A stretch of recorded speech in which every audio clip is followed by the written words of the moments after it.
Teori tentang atom. Yang pertama, Demokritus, 500 sebelum Masehi. Filsuf dari Yunani ini percaya bahwa semua materi atau zat tersusun dari partikel yang sangat kecil dan tidak dapat dibagi lagi yang disebut dengan atomus. Kedua, John Dalton, 1766 hingga 1844. Seorang guru juga ilmuwan Inggris ini mendefinisikan bahwa benda terkecil penyusun materi yang tidak dapat dibagi lagi sebagai atom. Ia membuat hipotesis yang menjadi dasar berkembangnya kimia modern. Berikut hipotesis yang telah dibuatnya. Unsur tersusun atas partikel yang sangat kecil yang tidak dapat dibagi lagi yang disebut dengan atom. Atom-atom yang menyusun suatu unsur adalah identik, baik massa, ukuran, dan sifatnya sama. Sedangkan atom dari unsur yang berbeda mempunyai massa, ukuran, dan sifat yang beda. Senyawa tersusun dari atom-atom yang terdiri dari dua unsur atau lebih dengan perbandingan tetap dan tertentu. Lalu, atom tidak dapat diciptakan dan dimusnahkan. Struktur atom. Atom tersusun dari partikel-partikel penyusun yang terdiri dari 1 elektron. Elektron bermula dengan ditemukannya tabung sinar katode oleh Carl Ferdinand Braun. Ia mengamati aliran radiasi dari kutub negatif atau katode menuju kutub positif atau anode, yang disebut sinar katode. Kemudian penelitian sinar katode disempurnakan oleh Joseph John Thomson dan menyebutkan atom merupakan bola pejal yang bermuatan positif, dan di dalamnya tersebar muatan negatif elektron. Teori ini dikenal dengan teori roti kismis. 2. Inti atom dan proton. Tahun 1886, Eugen Goldstein memodifikasi tabung sinar katode dengan melubangi lempeng katodenya. Ia menemukan sinar yang menembus lubang katodenya yang disebut sinar kanal. Wilhelm Wien menyebutnya proton. Untuk mengetahui kedudukan partikel-partikel tersebut, Ernest Rutherford melakukan percobaan dengan hamburan sinar alfa terhadap lempeng tipis emas.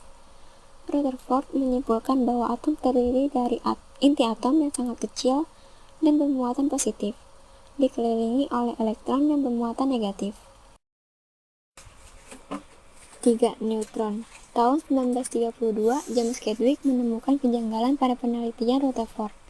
Penelitiannya menunjukkan kesalahan pada perbandingan massa atom hidrogen dan massa atom helium.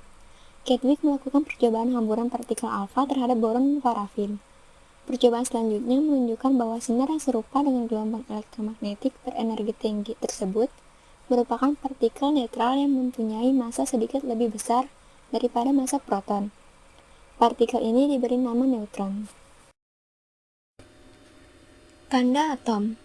Nomor atom Z adalah jumlah proton terdapat dalam inti atom. Nomor massa A adalah jumlah proton dan neutron. Secara umum, A sama dengan nomor massa sama dengan jumlah proton ditambah jumlah neutron. A sama dengan P ditambah N sama dengan Z ditambah N. Macam-macamnya ada 3, yaitu isotop, isobar, dan isoton. Isotop adalah atom-atom dari unsur yang sama tetapi berbeda nomor massanya. Isobar adalah atom-atom dari unsur yang berbeda tapi mempunyai nomor massa yang sama. Isoton adalah atom-atom dari unsur yang berbeda tapi mempunyai jumlah neutron yang sama. Berikut adalah penulisan dalam notasi atom.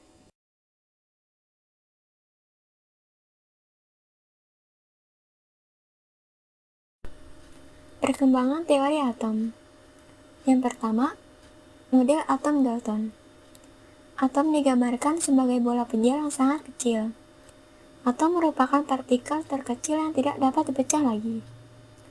Atom suatu unsur sama memiliki sifat yang sama. Senyawa terbentuk jika atom bergabung satu sama lain. Reaksi kimia hanyalah reorganisasi dari atom-atom. Yang kedua, model atom Thomson. Model atom ini adalah penyempurnaan dari model atom Dalton. Atom terdiri dari materi bermuatan positif dan di dalamnya tersebar elektron, seperti kismis di dalam roti kismis. Atom bersifat netral, yaitu muatan positif dan muatan negatif jumlahnya sama. Struktur atom. Atom tersusun dari partikel-partikel penyusun yang terdiri dari 1. Elektron. Elektron bermula dengan ditemukannya tabung sinar katode oleh Carl Ferdinand Braun. Ia mengamati aliran radiasi dari kutub negatif atau katode menuju kutub positif atau anode, yang disebut sinar katode. Kemudian penelitian sinar katode disempurnakan oleh Joseph John Thomson dan menyebutkan atom merupakan bola pejal yang bermuatan positif, dan di dalamnya tersebar muatan. Yang keempat, model atom Niels Bohr. Atom terdiri dari inti yang bermuatan positif dan di sekitarnya beredar elektron-elektron yang bermuatan negatif. Elektron beredar mengelilingi inti atom pada orbit tertentu dengan gerakan stasioner atau tetap. Selanjutnya disebut dengan tingkat energi utama atau kulit elektron yang dinyatakan dengan bilangan kuantum utama. Selama elektron berada dalam lintasan stasioner, energinya akan tetap. Selanjutnya, elektron hanya dapat berpindah dari lintasan stasioner yang lebih rendah ke lintasan stasioner yang lebih tinggi jika menyerap energi. Sebaliknya, jika elektron berpindah dari lintasan stasioner yang lebih rendah, terjadi pelepasan energi.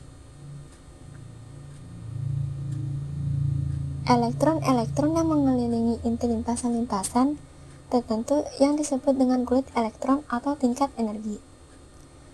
Elektron menempati mulai dari kulit pertama, K, dekat atom, kulit kedua disebut L, kulit ketiga disebut M, dan seterusnya.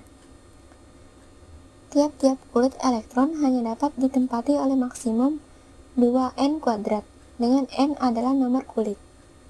Jumlah elektron yang menempati kulit terluar disebut elektron valensi.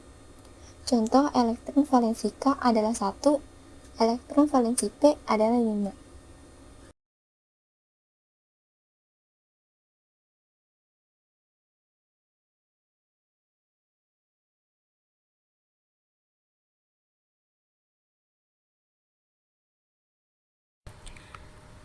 Kelima, model atom modern dikembangkan berdasarkan teori mekanika kuantum yang disebut mekanika gelombang. Atom terdiri dari inti atom yang mengandung proton dan neutron, sedangkan elektron-elektron bergerak mengitari inti atom dan berada pada orbital-orbital tertentu yang membentuk kulit atom. Orbital yaitu daerah 3 dimensi di sekitar inti di mana elektron dengan energi tertentu dapat ditemukan dengan kemungkinan terbesar. Kedudukan elektron pada orbital-orbital dinyatakan dengan bilangan kuantum.